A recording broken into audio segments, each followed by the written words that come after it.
Hello नमस्कार दोस्तों, आप लोगों का अपना यूट्यूब चैनल रोजगार 7590 में स्वागत है। आज आप लोगों को बताने वाले हैं रेलवे ग्रुप डी भर्ती 2024 का जो कोर्ट केस चल रहा है उसका आसान सा समाधान आप लोगों के बारे में बताने वाले हैं। जो अप्रेंटिस कैंडिडेट शिव गोपाल मिश्रा से मुलाकात करने गए थे, उन्होंने क्या बताया इस मुद्दे को लेके कि क्या ये मुद्दा सॉल्व हो सकता था या हो सकता है आगे कोर्ट केस पहले मतलब अपने से वापस लिया जा सकता है। इन सारी चीज़ों को क्लियर किया जाएगा इस वीडियो में।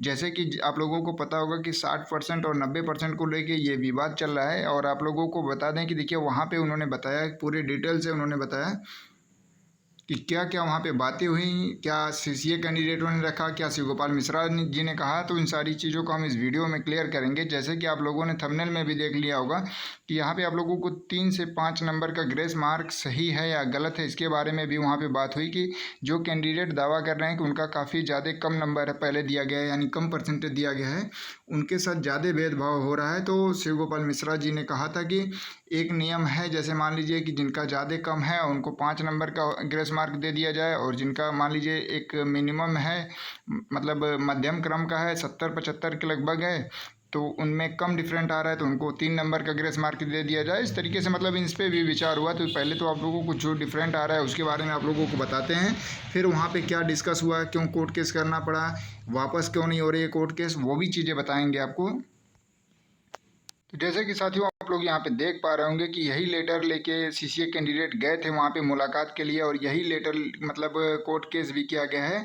तो ये लेटर देख लीजिए, यहाँ पे शिव गोपाल मिश्रा जनरल सेक्रेटरी, यहाँ पे देख लीजिए वहाँ की मतलब साइन मोहर भी वहाँ पे हुई थी। तो ये समस्या लेके गए थे। देखिए यहाँ पे सीरियल नंबर दिया गया था, NAC परसेंटेज, और यहाँ पे जो एक्स्ट्रा नंबर बताया जा रहा था कि जिनका 60% है उनका अब जो नंबर आ रहा है 99%, 100%, तो 15 से 16 नंबर ज़्यादा उन लोगों को मिल रहा है। फिर यहाँ पे 70% वालों का 12 नंबर बताया जा रहा था। यहीं जिन लोगों का NAC में 80% है उनका 8 नंबर, और यहीं पे 90% वालों का 3.33 होगा, लेकिन यहाँ पे 4 नंबर दिखाया जा रहा है। तो इस तरीके से मतलब लमसम इसी के आसपास सभी का नंबर डिफरेंट आ रहा है। तो यहाँ पे पूरा डिटेल से बताया गया था कि क्या क्या समस्या हैं, और AIRF के अध्यक्ष शिव गोपाल मिश्रा जी को ये मुझे बातें बताई गई। तो उन्होंने इसका आसान सा समाधान बताया था, जो अभी हमने आपको जिक्र किया था कि जो यहाँ पे जो 10 नंबर 12 नंबर जैसे यहाँ पे आप लोगों को दिखाई दे रहा है 16 नंबर का गैप है। तो उन्होंने कहा कि देखिए इस तरीके से कोई नियम तो है नहीं कि किसी का नंबर, अब जो लोग ज़्यादा नंबर पा गए हैं, मान लीजिए 99% या 100% पा गए हैं, तो उनका भी 70 कर दिया जाए, ऐसा तो कोई नियम नहीं है। लेकिन एक चीज़ है कि अगर ज़्यादा जब भेदभाव होगा या ज़्यादा दिक्कत आ रही है, तो उसमें उन्होंने बताया कि देखिए 5 नंबर का अगर ग्रेस मार्क दे दिया जाए तो ये जो 16 नंबर का ग्रेस मार्क है तो ये लगभग 10 से 11 नंबर पे आ जाएगा, तो ज़्यादा दिक्कत आपको भी नहीं होगी। और जैसे ये मध्यम वाले हैं जिनका 8 नंबर 12 नंबर का डिफरेंट आ रहा है, तो यहाँ पे 3 नंबर का 2.5 नंबर का जो भी उचित हो, इस पर रेलवे इस तरीके से ग्रेस मार्क दे दे तो क्या ये सही होगा या नहीं होगा। तो इस तरीके से उन्होंने मतलब बताया कि देखिए अगर इस तरीके से भी होता है तो फिर विवाद खड़ा हो जाएगा, जो नए कैंडिडेट हैं वो कोर्ट केस कर देंगे कि ये कौन सा रूल है। तो इस वजह से ये लोग संवैधानिक प्रक्रिया अपना रहे हैं, ये लोग कोर्ट केस गए हैं क्योंकि देखिए कोर्ट केस जो भी फैसला देगा उस देश का सबसे सर्वोपरि रहेगा। तो इस तरीके से इन लोगों को संवैधानिक कदम उठाना पड़ा है, और रेलवे इस तरीके से अपने से मनमानी से या किसी तरीके से ग्रेस मार्क नहीं दे सकती, क्योंकि ये मामला DGT का है, DGT नंबर देता है। तो इसमें ज़्यादा डिफरेंट आने का कारण भी DGT का है, क्योंकि पहले थ्योरी होता था, प्रैक्टिकल होता है। तो जब कोर्ट केस वापस करने की बात है, कैंडिडेट का यही कहना था कि सर इतना जो डिफरेंट आ रहा है हम लोगों का, इसको किसी तरीके से बराबर किया जाए। और उनका कहना है कि सर हम लोग CBT में 50-50 नंबर ला रहे हैं, तो फिर हम लोगों का सिलेक्शन हो जाना चाहिए। अगर हम लोगों को इतना डिफरेंट नहीं होता तो हम लोगों का सिलेक्शन आसानी से हो जाएगा। इसी वजह से वो लोग केस वापस नहीं कर रहे हैं। तो काफ़ी कैंडिडेट का यही कहना था कि सर आप लोग बात करिए, उनसे रिक्वेस्ट करिए कि केस वापस हो जाए। तो हम लोगों ने बात किया, उन्होंने इन सारी चीज़ों को समझाया कि आप लोग खुद देख लीजिए कि कितना ज़्यादा डिफरेंट आ रहा है, इसी वजह से हम लोग कोर्ट केस गए हैं, और हम लोगों का ये लास्ट अटेम्प्ट है। इसके बाद हम लोगों को कोई अतिरिक्त वैकेंसी में ग्रुप डी में मौका नहीं मिलने वाला है 20% का, क्योंकि हम लोगों की एज ख़त्म हो जाएगी।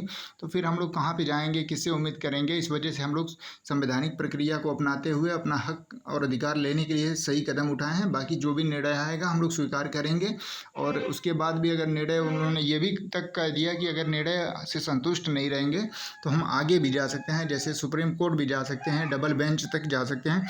इस तरीके से भी उन्होंने बात कही। तो साथियों आपके हिसाब से क्या ये ग्रेस मार्क वाला मतलब ऑप्शन सही था या गलत है। जैसे यहाँ पे 16 नंबर है तो मान लीजिए 5 नंबर, यहाँ पे 3 नंबर, इस तरीके से कर दिया जाता है, तो क्या नए कैंडिडेट या बाकी अप्रेंटिस छात्र संतुष्ट हैं या नहीं हैं। तो ये ज़रूर आप लोग बताइएगा। और कोर्ट केस करने का असली मुद्दा यही था कि जो ये डिफरेंट आ रहा है, इसी वजह से कोर्ट केस किया गया है, जिससे करोड़ों अभ्यर्थी परेशान हैं। और इसी वजह से जो 2025 की वैकेंसी है 22,000 प्लस वाली, वो भी फंसी पड़ी है, क्योंकि उसका भी यही मुद्दा है, क्योंकि उसमें भी वही कैंडिडेट नए और पुराने अप्रेंटिस दोनों लोग फॉर्म भर दिए हैं। फिर उस वैकेंसी में भी यही मुद्दा हो जाएगा, जब एग्ज़ाम हो जाएगा तो वो भी फंस जाएगा कि नंबर बराबर किया जाए, ज़्यादा डिफरेंट आ रहा है। तो ऐसा कोई नियम तो नहीं है अभी तक कि किसी का नंबर कम है या ज़्यादा है तो बराबर करने की कोई बात नहीं है, क्योंकि इस तरीके से हमने काफ़ी विकल्प भी आप लोगों को दिया था कि यूपी पुलिस में भी इस तरीके से हुआ था, क्योंकि यूपी बोर्ड में पहले सभी मतलब जो कैंडिडेट थे मेरिट बेस पे सिलेक्शन हुआ, तो उसमें कहीं किसी को कोई वरीयता नहीं दी गई, क्योंकि यूपी बोर्ड का जो पेपर होता था तो वहाँ पे यूपी बोर्ड में देखिए सभी का 600 का पूर्णांक होता था, 600 पूर्णांक का आपका पेपर होता था।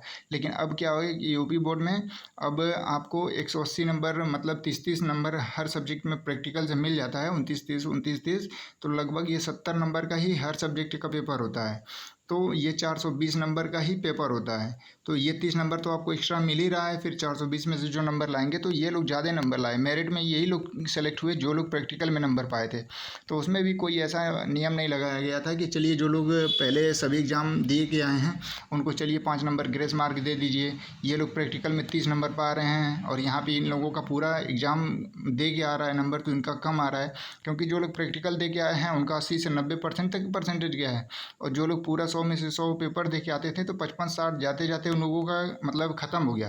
तो सोचिए कि फ्री की नौकरी थी, मतलब मेरिट बेस पे आप फॉर्म भरिए, मेरिट पे आपका सिलेक्शन हो गया, मेडिकल कराइए, सीधे ज्वाइनिंग कर लीजिए। तो उसमें भी ऐसा कोई ग्रेस मार्क या ऐसा कोई नियम नहीं लगाया गया था।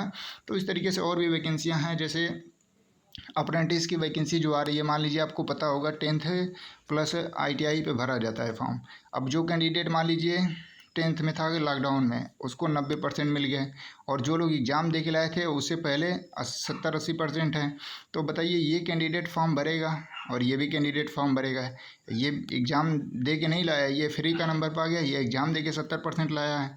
तो भाई इसमें 20 नंबर का जो डिफरेंट आ रहा है, तो सिलेक्शन तो ऊपर वाले का होगा जो फ्री का मतलब बिना पेपर दिए नंबर ला गया, तो इसका सिलेक्शन हो जाता है। तो वहाँ पे भी काफ़ी अप्रेंटिस कहते हैं, सॉरी काफ़ी कैंडिडेट कहते हैं कि सर अप्रेंटिस में भी हम लोगों का सिलेक्शन नहीं हो रहा है, इसी वजह से, क्योंकि हम लोग लॉकडाउन से पहले पास हुए थे, जो लोग लॉकडाउन में हैं उनका 99% 90% मिल गया है, तो उन लोगों का सिलेक्शन हो जाता है, वो भी लोग परेशान हैं। तो ऐसा भी कोई नियम मतलब अभी तक नहीं देखने को मिला है कि जिसमें बराबर आप लोगों को किया जा सके। बाकी देखिए जो भी माननीय न्यायालय की तरफ से फैसला आएगा बिल्कुल सभी लोग स्वीकार करेंगे, और सभी लोग यही उम्मीद करके बैठे हैं कि ज़्यादा से जल्द फैसला आ जाए और रिजल्ट आ जाए, ताकि अगली वैकेंसी भी हो। क्योंकि देखिए सभी लोग इसी में परेशान हैं, चाहे नए अप्रेंटिस हों, चाहे पुराने अप्रेंटिस हो, चाहे 10वीं बेस पे हों, सभी लोग इसी वजह से परेशान हैं कि एक तो पेपर दे के परेशान है कि उनका सिलेक्शन होगा या नहीं होगा, और आगे की वैकेंसी की तैयारी नहीं कर पा रहे हैं। बहुत ज़्यादा डिस्टर्ब हो चुके हैं कैंडिडेट। तो आपकी क्या राय है, आप लोग ज़रूर कमेंट करके बताइएगा। धन्यवाद।